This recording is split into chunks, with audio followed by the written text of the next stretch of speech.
안녕하세요. 법률사무소 보정 강봉성 변호사입니다. 오늘은 그 가족회사와 소규모 회사 같은 경우에 이제 뭐 직원들이 뭐 대주주가 되거나 또 직원들이 또 오너의 부탁을 받고 사장님 부탁받고 뭐 대주주가 되는 경우에 어떤 문제가 발생하는지 말씀드리겠습니다. 그 주식회사를 설립하게 되면 결국 이제 권리와 의무의 주체가 된다는 얘기고요. 그 다음에 주식회사에서 뭐 대표이사가 된다라고 하면 상법상 이사로서의 법적 책임을 지게 됩니다. 회사의 어떤 불법 행위를 했을 경우에 이사는 법적 책임을 져야 됩니다. 그렇기 때문에 뭐 사내이사다 내지 뭐 등기이사로 되거나 아마 대표이사 되는 경우에 직원들의 일단 무조건 동의해서는 안 됩니다. 거기에 따른 어떤 법적 책임을 반드시 져야 되기 때문에 신중하게, 그러니까 하지 말라는 얘기죠. 하게 되면 나중에 형사 책임도 지게 되는 수가 생깁니다. 그렇기 때문에 그 오너의 부탁이 아무리 있다 하더라도 직원이 오너의 부탁으로 등기이사가 되거나 사내이사가 되거나 또 대표이사가 된다 하더라도 부탁한다 하더라도 거절하셔야 된다는 말씀드리고요. 특히 조심하셔야 될 게 뭐냐면 주식을 뭐 양도해 줄 테니까 당신이 일단 대주주가 좀 돼주면 좋겠다라고 했을 때 이게 문제가 좀 심각합니다. 법인은 반드시 이제 법인세를 내야 됩니다.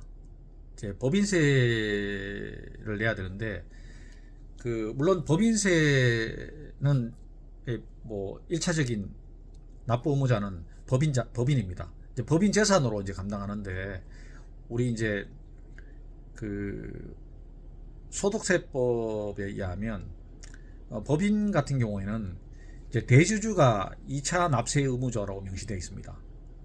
그러니까 40% 이상 지분을 갖고 있는 대주주는 법인의 법인세를 납부해야 될 보정 책임을 지고 있다는 거죠. 그래서 최근에도 제가 케이스가 있었는데요.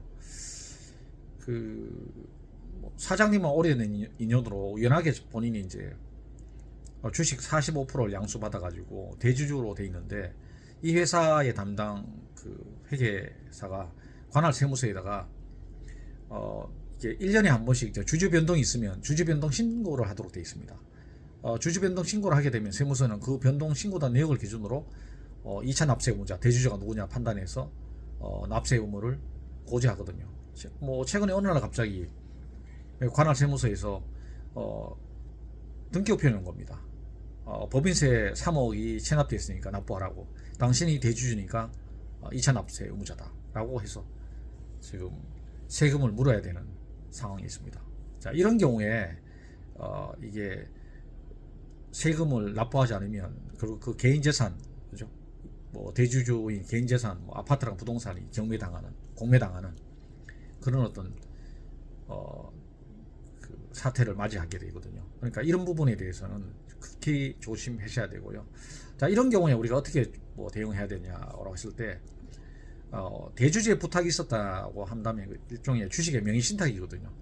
명의신탁 부분을 잘 주장해서 실제 대주주는 내가 아니고 나한테 부탁한 그분이 사장이 대주주다라는 걸 소명을 해서 세무서에다가 일단은 그 이의 신청을 해야 됩니다. 이의 신청을 받아지지 않으면 그 다음에는 이제 뭐 그 대주주나 회사를 상대로 실제 이 양도받는 주식의 실제 주인은 그 사장이고 나는 직원에 불과하다라고 해서 뭐 주주 확인에 관한 소송을 통해서 본인이 대주주가 아님을 밝히지 않으면 결과적으로 법인세를 100% 책임을 져야 된다는 거죠. 그렇기 때문에 현재 조그만 회사에 다니고 있는 분들도 절대 주식을 양도받아서는 절대 안 됩니다. 뭐 성과금을 준다, 보너스를 준다, 이런 유혹을 준다 하더라도 절대 동의하시면 안 된다는 걸 말씀드리겠습니다. 오늘은 여기서 마치겠습니다. 감사합니다.